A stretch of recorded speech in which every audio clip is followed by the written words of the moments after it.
ასეთი მასშტაბის სტიქია ბოლოს 55 წლის წინ იყო თელავში და მაშინ მოეწყო ვარსოფისგან დამცავი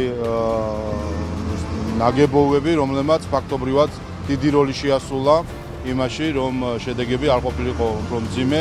საკმაოდ მოცულობითი არის მასშტაბი სტიქიის და დაზიანების, რომელიც მიადგა, მაგრამ მეორეს მხრივ მინდა განსაკუთრებული მადლობა უთხრა ყველა იმ სტრუქტურას, რომელიც იმ წამსვე ჩაერთო სტიქიის შედეგების აღმოფხვრაში და ხედავთ ჩვენ, რომ ფაქტობრივად ძირითადი ზიანი რაც იყო მიმდგარი იმ მხრივ, რომ ქვაღორღი, რომელიც გადმოტანილი იყო გზაზე, რომელიც თავად ხევს ავსებდა, ეს გაწმენდილი არის და ბოლოსკენ გადის ეს პროცესი. თავისთავად ახლა რაც ჩვენ ნახეთ ეუთოს საპარლამენტო ასამბლეის რეზოლუცია, ეს არის ტიპიური მაგალითი დეზინფორმაციული ნარატივების შექმნისა და როდესაც ევროსაბჭოს საპარლამენტო ასამბლეის კვალდაკვალ ახლა ეუთოს საპარლამენტო ასამბლეა ჩართვეს, იგივე ძალებმა ხედავთ ხომ ჯო ვილსონი და სხვა ევროპელი ანტიქართველები არიან ჩართული ამგვარი ტექსტების შეთხუზაში, რომელიც აი პირდაპირ სიყალბე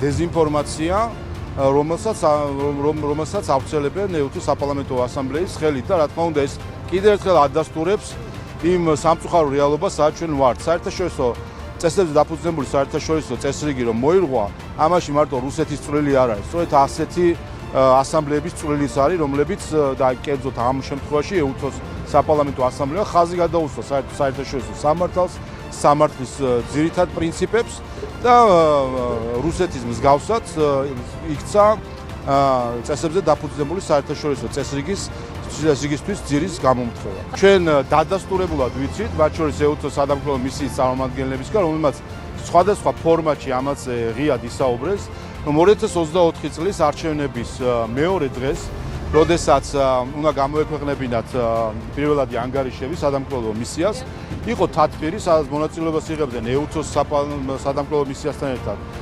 ევროსაბჭოს და ევროპარლამენტის სადამკვირვებლო მისიები და იყო პირდაპირ ზეწოლა ეუთოს სადამკვირვებლო მისიაზე, რომ მას გაეყალბებინა საკუთარი დასკვნა. იცით, რომ ევროსაბჭოს საპარლამენტო ასამბლეის მისიას ხელმძღვანელობდა ბატონი ბულაი, რომელიც გახლავთ ალდეს წევრი, აი ტერორისტი ლელორო ყავთ წევრად და რომელიც გამორჩევა ანტიქართული განწყობებით და აღარაფერს ვამბობ უკვე ევროპარლამენტზე მათი განწყობები გასაგებია.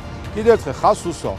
მე ვფიქრობ, რომ საჭიროა ფიქრი იმაზე მოიძებნოს მექანიზმი, რათა ჩატარდეს საერთაშორისო გამოძიება 2024 წელს ეუთოს სადამკვირვებლო მისიაზე, ზეწოლის თაობაზე, როდესაც ცდილობდნენ, რომ ეძულებინათ ეუთოს სადამკვირვებლო მისია, რომ გაეყალბებინა საკუთარი ანგარიში და ამაში ჩართული იყო ევროსაბჭოს სადამკვირვებლო მისია და ევროპარლამენტის სადამკვირვებლო მისია. სერბეთს მესამე კლასტერი ეგრეთ წოდებული მოლაპარაკების არ გაუხსნეს იმის გამო, რომ ბალტიის ქვეყნები ითხოვენ, რომ სერბეთმა სანქცია დაუწესოს რუსეთს. ეს იმად გასაგონად რომ ამბობენ თითქოს ბრიუსელი ჩვენგან არ ითხოვს რუსეთისთვის სანქციების დაწესებას. კიდევ ერთხელ, მანამ სანამ ჩვენ ორმხრივ სანქციებს არ დაუწესებთ რუსეთს, არავინ არც კი იფიქროს, რომ ვინმე ჩვენ ბრიუსელიდან მოლაპარაკებას გაგვიხსნის. ეს ერთი.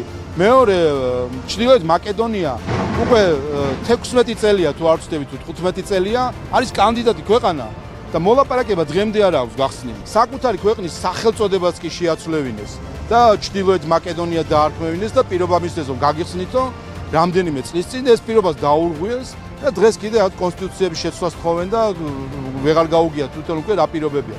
ბოსნიას და ჰერცეგოვინას ჩვენზე ადრე მისცეს კანდიდატის სტატუსი, მოლაპარაკებებს არ უხსნიან დღემდე. მე ეჭვი მაქვს რომ ევროკავშირი გარკვეულწილად ამ გაფართოების დაპირებისგან, რომელიც უკრაინაში ომის დაწყებიდან მეორე დღეს გასცა, ამ დაპირებიდან გასვლას ცდილობს და ესე მიზეზ რაღაცნაირად იქით შედავებას ცდილობს სხვადასხვა ქვეყნის მიერ.